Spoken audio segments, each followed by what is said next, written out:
With my debut feature film Melanie's Grave due for release soon, I thought it would be a great opportunity to catch up with some of the cast and talk about their experiences making the film. Right, so if you just want to introduce yourself, tell the audience who don't know who you are and what role you had on the film. Okay, well my name's Ged Purvis and I played D.I. Lawson in Garry Moore's film Melanie's Grave. Now what do you want to know? So it's been 8 years since since you played D.I. Lawson, and we're finally getting the film released. So how does that make you feel that it's finally going to be available for other people to see, and has it been worth the wait? I'm just sorry it took so long for it to come out with me, all the trouble that you had. It's a wonder that you've got the chance to get it released now, like, you know what I mean? But I'm very pleased for you, pleased for myself as well, and the fact that my family and friends and people that I know will get to see it finally. So yeah, I'm very pleased. So obviously have you told other people that this film's going to be released? Yeah. I won't stop talking about it. Yeah. So can you remember what it was like playing D.I. Lawson at the time, and did you enjoy playing the role? Well, you know me, I love playing people who are imposing and intimidating as well. It's just my cup of tea. I really enjoy playing the role. I mean, I think it was the first time I played the policeman. Hence the coat that got on your ears, if I remember correctly. But I bought that 2 days before the first film shoot off Amazon, so it wasn't my fault really that it was like crinkly and...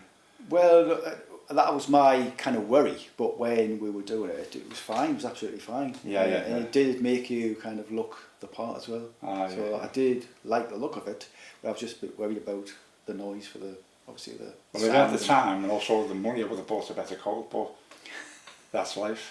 That's life. Yeah. So what was the best memory? I know you weren't on the film production for too long, I think it was maybe 1 or 2 days you were there shooting. So have you got any kind of best memories that kind of stick out from working on the film? Actually working on the film itself? Yeah, because like you're always good to work with, you know, and I've always said that to people, you know. So I know for a fact I'm going to have an enjoyable experience with you, because I know how you work, how you treat people, and you treat people right, so that's more important than anything else on a film set. So I'm always like willing to work for you. So, you know, good to know. Except those films that you mentioned. We'll not go there. No. So, obviously bearing that in mind, is there anything that you didn't like about the whole process? Was there anything that, you know, the worst thing that you kind of can think of? Revolving around the second shoot, no. But the first shoot, I'm going to say I don't care what you say or you. I don't care, because at the end of the day it happens. I was made to feel very uncomfortable on the set, which obviously it made me fluff my lines left, right and centre. I started getting a bit angry with myself, not with you, with myself. I'll tell you later on in another question the reason why I was like that. So I was made just to feel a bit uncomfortable. Yeah. So thinking about the character that you played, D.I. Lawson, if there was ever a chance of playing that character again, would you be up for playing that character? Well, I would, yeah. Obviously, as long as you're director. Yeah, of course I would, yeah. But the thing is, I think in another production, in a different scenario, I think the character would be played different. Because in your film, he was very suspicious. He was very sort of like, he wasn't trying to be intimidating, but he was trying to come across like he didn't care what she said.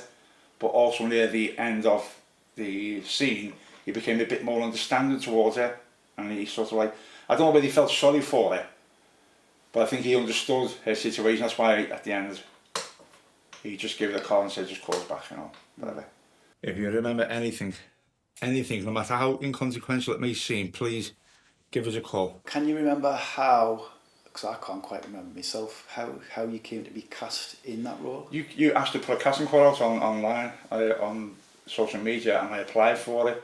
You asked me to do a small video, and I did, and you seemed to like what you saw.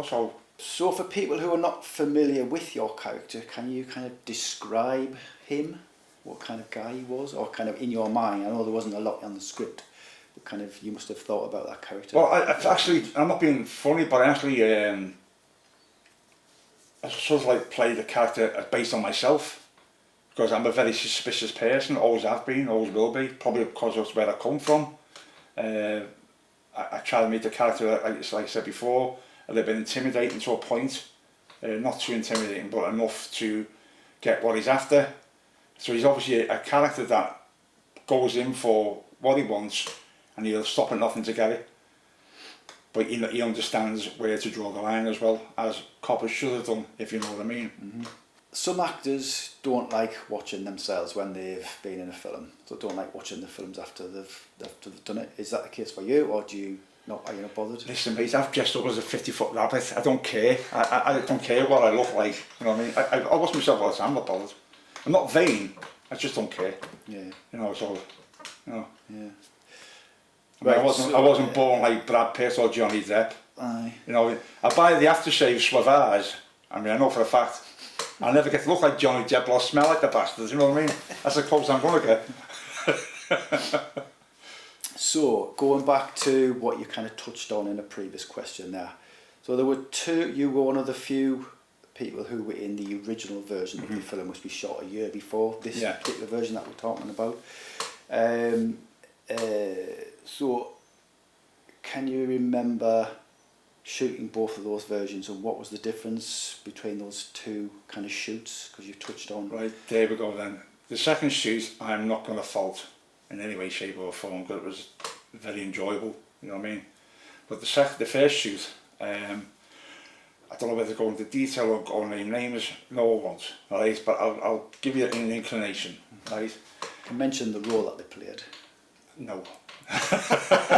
Before the shoot, I was involved with a man called Stephen Hayden, who wanted a film based on his life story called The Cobblestone Kids. Yes. I think I approached you about that. I was kind of involved with that briefly. But you knocked it back, which was understandable, right? Anyway, somebody just said, I'll produce it for you. They had a fallout, and because of that, the producer had a fallout with me. I had nothing to do with it, but there you go. Yeah. This person just decided to cut ties with me altogether. Yeah, I didn't care.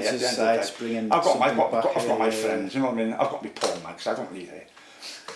Now you know it's a woman. So anyway, so that's the case that this person was on your set, and I didn't know until the day I turned up, and I thought to myself, I thought, oh no, I feel really uncomfortable here. Really uncomfortable. I don't like this at all. And that was playing in my mind. I'm really sorry, but that's what happens. Yeah. And then later on, I noticed a sort of atmosphere amongst the crew as well, and yourself. There was like something not right. I thought to myself, there's something not sitting right. You know what I mean? Am I sitting right? Yeah. But you know what I mean? It's just a case of like, I just felt really uncomfortable on the set, right. And I think it affected the way I was coming across as well. I thought you were going to talk about something else there, because there was other issues regarding that film shoot. Yeah, yeah. But it might have been stuff that I didn't. It might have been stuff I didn't notice. You know what I mean? That's reminded me of, because I was aware of that at the time. Yeah, yeah, yeah. But I know exactly who you're talking about. Yeah, well, let's leave it at that. Yeah. You know what I mean? Okay. So you didn't really enjoy that first shoot? No, I'm sorry, but I didn't. Yeah. It wasn't your fault. It wasn't your fault in any way, shape or form. It's just I went away and thought to myself, oh. I personally didn't enjoy that shoot at all, because it was just because of other people that were involved as well. Yeah, yeah, yeah. So yeah, I know where you're coming from. So obviously you worked on the two different versions, and you worked with different sets of actors in those two scenes that you played. Yeah. In the two versions that you played. So what was it like? Is there any comparison that you can give between the two sets of actors? Who played Melanie? Who played Melanie, and D.S. Walls that was with you. Oh yeah, yeah, yeah. Like, I'll go at the couples first. Harriet Ghost was the first lady who played the part. She was very good. I'll give her credit where it's due. Yeah, agreed. She was. Yeah. I had no problems with her, and I had no problem. Who was the other lady? Helen Coverdale, who's just lately been here. Sorry, Helen. I'm 16 now. I'm getting old. She was great as well. I couldn't fault the two. I couldn't really compare the two. Yeah. You know, they were both just as good as each other as far as I'm concerned. Now getting to Melanie, far as I'm concerned, I'm not going to diss actors in any way, shape or form, but the thing is, in my eyes, Natasha played Melanie her way and Rachel played it her way. Comparing the two, see, I've worked with autistics as well. I've known people who act the way Natasha did, and I know people who acted the way Rachel did. It's two different variations on the character. But I'm going to say that Rachel's version was a lot stronger, a lot more sort of like, she was more erratic, she was more, you can tell she was tense all the time, which people with autism tend to be that way, you know, if they're put in a situation that they don't want to be put in. So I'm not going to pair them on a bad scale, I'm just saying they just played the part differently from each other, their own variations. Yeah, oh, yeah, that's fair enough, huh? So, final question, what kind of memories, I mean, you've probably obviously touched on this on other questions, but what kind of memories kind of stand out for you overall on the production, like good or bad? Maybe it's other than what you've already mentioned, if there's anything else that you can think of. I've got nothing, like you said, revolving the second shoot, you've obviously come away with a better film. I'm sorry what you did, like you said, like you mentioned about people before. It's a case of like you've got like better crew in, you know, just like you got what you wanted basically at the end of the day, and I'm happy for you that you did. And I walked away better feeling, but walking away from the second shoot than I did the first one. You know, so it's I've got no really. I just enjoyed it all. The first one I didn't enjoy it, but the second one I did, and that's all I can say really. You know. So, did you have any trepidations about coming back to do the second version? No. Considering what you did? Not at all. No. I understood fairly firmly where you come from. I know exactly what happens, and I understood, so I just came back. No, I'm not that type of person, mate. You know what I mean? Good. You just like, you could dress me up as a rabbit if you wanted to. That's investigating rabbit. You know, so it's no, you know, I'm willing to play any part. Well, I think that's about it, Ged. Thanks for coming along. It's good to see you again, speak to you again. Alright, no bother, mate, anytime. Hopefully it's not too long before we can do something else again. Alright. Shall I keep the cold or take another one? I don't think we'll be doing a sequel unless we get some money for it. Like. No, exactly, yeah. Aye, that's well, that didn't take long. Stuff.